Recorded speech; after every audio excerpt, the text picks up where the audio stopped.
Isang mabilisang ulam idea naman ang lulutuin natin for today's video.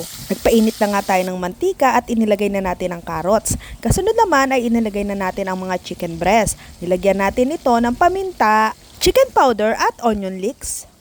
Hello mga kananay! Yakisoba nga pala ang menu natin for today's ulam. Pagkalagay nga ng ating mga naunang gulay ay hinalo-halo lamang natin ito at inilagay na natin itong ating repolyo.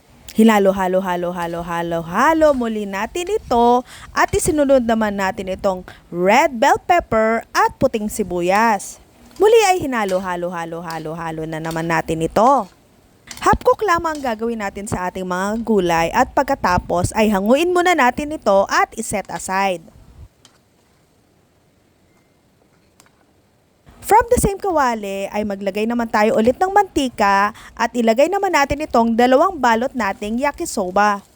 Easy to cook na nga pala tong nabili kong yakisoba at ito yung lalagyan niya. Nabili ko naman ito sa Shopee. At bago ko nga isalang ay microwave ko muna ng 1 minute yung noodles. At sa punto naman na to ay ihahalo na rin natin ang yakisoba sauce niya. Ganyan lang naman kasimple ang pagluluto nito at doon naman sa lalagyanan niya ay may nakalagay ng instruction. Bali ang i-effort mo lang talaga dito ay yung mga gulay na ilalagay mo. At syempre, masarap kung maraming gulay tayong ilalagay. At muli nga ay hahaluin natin ulit. At hindi ko na rin mabilang kung ilang beses kong nabanggit ang salitang haluin.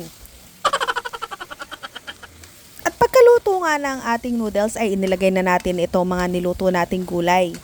At muli ay hinalo-halo lang natin ito.